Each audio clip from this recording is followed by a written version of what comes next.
It's the second day of IEM San Jose. I'm joined by Doublelift, who I have not had a chance to interview since early on in Worlds. And I can't help but notice that it feels like something's different about you. Did you get a haircut? Just a wardrobe change, you know.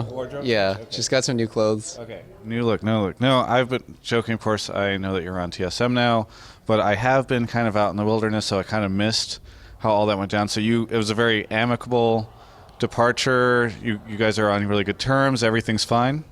What a subtle joker, dude. You're such a nice cloud. Yeah, thank you. Well, it makes sense considering we're at a clown fiesta. Either way, we're here at IEM San Jose. You guys just lost to Origin. Are they going to win the whole thing? Because I think a lot of people had them favored. Yeah, I think Origin will win the whole thing. CLG and Jenner are playing right now. I didn't think Jenner was very good, but my team thinks that they might win. So I would probably say, bold prediction, CLG is going to win, make finals, then lose. Okay. Could be wrong on that, but when we played against Origin, it just felt like, they just have a lot of experience, obviously. They went through Worlds, they played on that patch forever, and obviously so did we individually, but they just had such better teamwork and communication. Straight up just got outplayed, and can't be really mad, they're just better. Yeah. Now, let's talk a little bit about the lineup, because I think that it's kind of trying out some people, or I don't really know what is locked in and what isn't at this point. But I think a lot of teams are looking at this tournament as a sort of tryout period.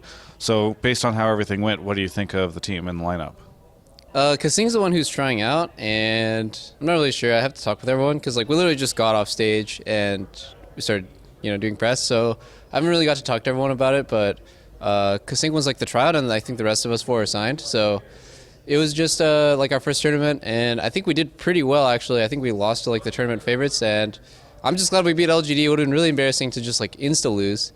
Also, a good experience for me to play with a new support other than Aphro. I think we did pretty well overall. I think I proved to myself and also my teammates, but really importantly, I proved to myself that I can play from behind and I don't need resources to be good. Because that was something that I struggled with a lot on CLG, was this predisposition, if I don't get resources on CLG, then we're going to lose. Or I'm not going to perform.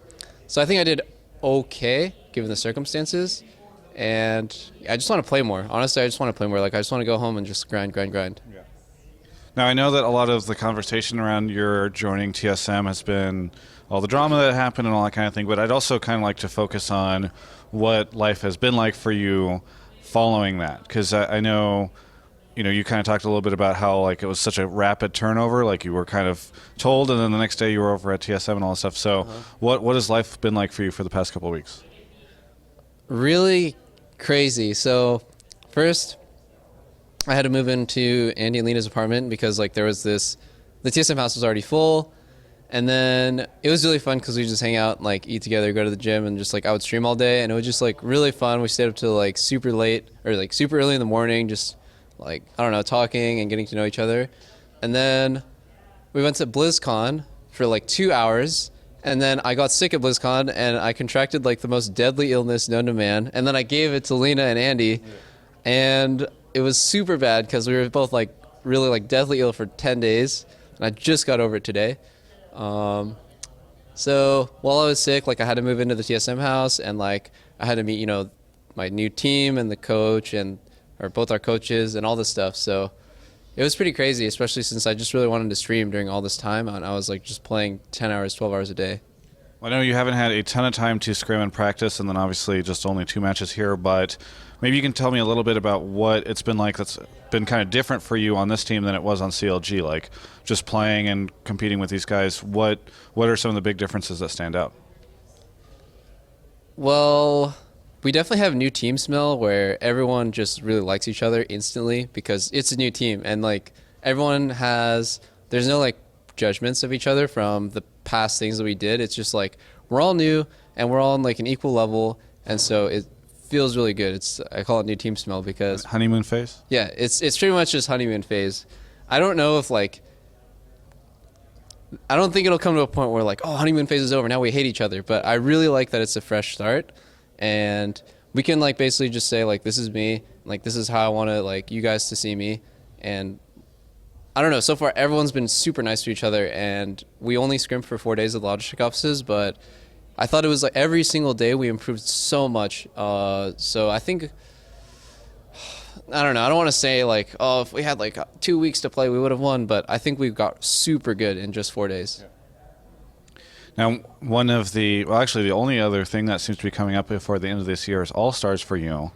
The League of Legends community has voted you in as AD carry. It has also voted an Aphro as support. I don't know if you guys have talked since some of the drama went down, but I was just kind of curious what the thoughts were on that. Well, I think might be awkward, obviously, at first. No, we haven't talked, but we'll have to see. I don't know. I think Aphro and I are both old enough to just feel like, all right, that happened. Like, I'm over it. I'm pretty sure he's over it, and I'm definitely over it. So it's just kind of like getting together and being like, yeah, we're both over it. Like, let's just play and do well at All-Stars, because there's a lot of things that, playing with Kasing, that because we haven't played together for 3 years, we're missing. And, like, that's kind of really comfortable with Aphro. I'm sure, like, he has some comfortable, like, tendencies with me, where we just have, like, really, really, we push our, like, chemistry to the limit all the time. And I'm pretty sure we still have it. It's only been, like, a couple weeks. So it's unlucky that All-Stars has, like, no prize pool and is in a really small venue, but I'm going to just try my best to just, take it as seriously as I can. Well, Doublelift, is there anything that you would like to say to any of the TSM fans out there that have been cheering and rooting for you over the past couple of weeks? Well, thanks for supporting me, and you guys have been really nice. And also, I'm sorry that I had some questionable play in Game 2 versus Origin, but BG next game. There we go. Thank you so much for the interview, TSM Doublelift. It was a pleasure to watch you play. For everyone else, you can check out the rest of our coverage of all things League of Legends at gamespot.com/LOL.